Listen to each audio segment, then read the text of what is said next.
What is good, ladies and gentlemen? Stock Easy here, and I'm back, at least for a little while. Let's not talk about the past, but I am back with a gear video to talk about this bad fucker right here. I have had this camera for so long, and I actually never took the opportunity to talk about it and sing its praises. And it's only now, in retrospect, that it's occurring to me how much I love this camera, and I must keep it and own it and have it in my life. Yes, it is only now that is occurring to me that I love this camera, and like it let me hold on to it for over a year when I did a road trip, and at that time I was rolling around with an M10P, a QP, a monochrome, and this camera right here, ended up dominating most of the trip. This bad boy became my main shooter, and by the end of the trip, it was the only camera that I was reaching for. On top of that, I've taken it out a couple times while shooting some street photography, and I actually adapted some M-Glass to this. So, I'm gonna roll some B-roll and a couple of photos, and then we're gonna get into why I absolutely love this camera, and this is gonna be my go-to workhorse and quite possibly street photography camera. Roll it.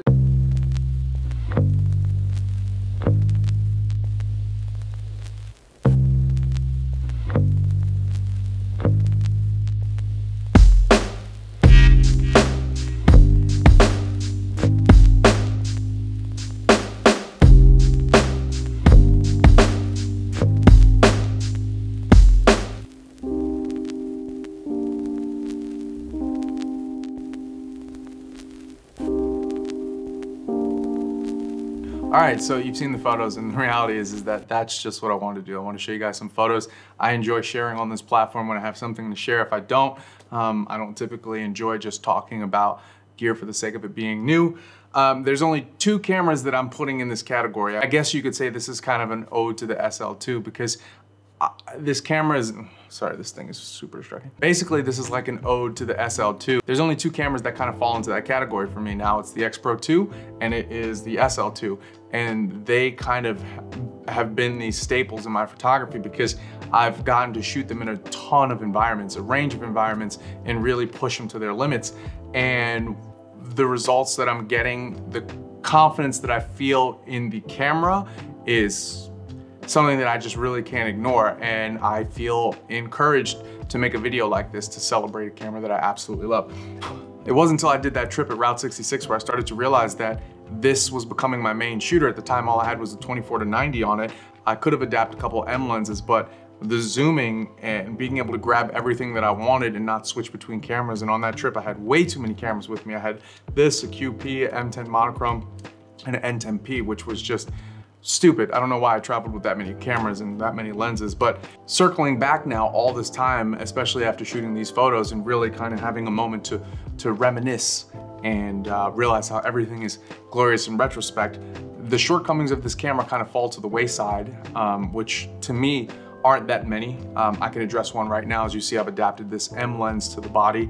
This is how I shoot street photography, so I've done 35 or 28 on here, but this doesn't work in unison with the body. You lose focus peaking and all that stuff, and I'm not somebody that uses, well, I should say focus assist, high contrast like reds and yellows, green, whatever it is, to help you focus immediately once you attach a lens like this to the body. That's maybe something they can address in software. I don't know if there's an update now, which you can change that. If somebody knows, please let me know. But the benefit of this, having an EVF, is huge for people like me. If you wear glasses, if you have cataracts or any type of impediments with your eyes, an EVF is priceless. I love the rangefinder experience, but more and more these days I'm gravitating towards using Q2s and SL2s because they're a little bit easier for me to focus with.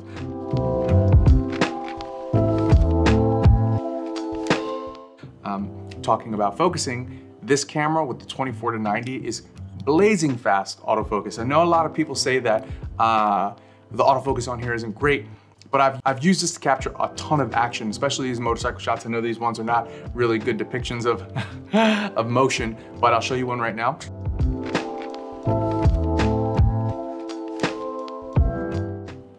This is a dude taking a corner on ice and skidding out, and I shot that at probably like somewhere from 70 to 90 range on the 24-90, which is not something you can really prep for. I didn't pre-focus, I autofocused as he entered my scene in burst mode, and I was able to catch this with a burst shot. So anybody's telling me that this autofocus is not very capable, I'm not really buying into it. I've tested it and I love it. And with that said, taking this thing out to the desert and into the freezing ice where I'm getting splashed with the elements, this thing really, really, really holds up. It has never malfunctioned once on me, not once. If I'm being honest, if I owned it, I probably wouldn't have brought it out in those conditions. But just to know that it's battle tested and I can feel comfortable bringing it in extreme heat and extreme cold, what all those occasions were, and this thing can just keep on chugging along, firing off like nothing's wrong, is, I mean, to get that kind of trust in a camera is rare, to be completely honest, at least for me.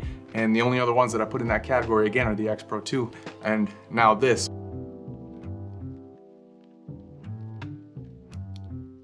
My X Pro 2 fell off a motorcycle in India and I was still shooting with that thing. So this is why I wait so long to talk about a camera sometimes, is because I don't know until it really occurs to me that, yeah, I mean, that camera's been through a lot actually.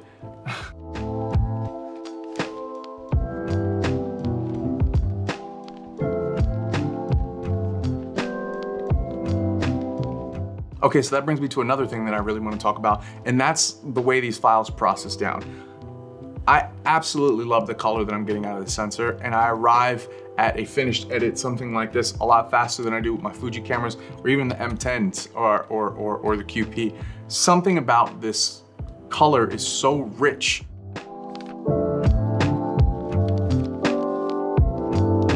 But the reality is that I have a vision for how I want my photos to look. And the reason why I even shoot is because of Bruce Davidson's Subway book. That was the first piece of photography, street photography, art that I had ever owned. And that book and the look of that book inspired me to go shoot. And when I shoot with this camera, especially with street photography, the look that I'm able to achieve with this camera is exactly what I've been after for so long, and I have not been able to achieve that with other things. Now, let me slow down for a second, because there is a side of this where it's like, yes, the gear does matter, and also the gear doesn't matter, because this camera didn't help me with my compositions. It didn't do that, you know what I mean? It didn't help me be prepared in the moment and know how to capture the photos that I was trying to capture, you know what I mean? Only experience can do that for you. Only experience in editing can achieve these type of colors that I have going on back here. So, do I like what happens? Do I arrive faster at my destination with this camera? Yes. Could I have done it with other cameras? Most likely, but the reality is that when you're tinkering in this maze of color, sometimes a path arises, and that path arises and you follow it. So maybe I would have arrived at a different destination with these files had I been shooting with something like a Canon or Nikon. So that's all I gotta say about that part. For people like me who have assisted and been on set and seen giant Canons and Nikons and be around those photographers who, when they leave the set, they do shoot Fujis and Leicas, slimmer cameras, everyday cameras, which make these professional workhorses seem like they have a time and a place. I understand why people use Canons and Nikons, and those are tried and true and trusted. And I feel like Leica has achieved that level of excellence here, and that level of confidence in the camera, where if I have a job, this is the only thing that I want to grab, because I know what I'm getting out of this. I know that it's just going to work. I know that I can tether to it now and capture one, and I know the colors that I'm going to get out of this camera when I'm processing. So, you know, I didn't want to make this super long. I just want to show you guys some photos, start a little conversation, and leave you with a question. What camera do you trust? What camera have you taken to war with you? And it's been in multiple occasions with you, and you keep coming back to it because you just feel symbiotic with it. But chef's kiss. Anyway, hit me up, comment down below. Anyway, that's all I gotta say about that. Peace.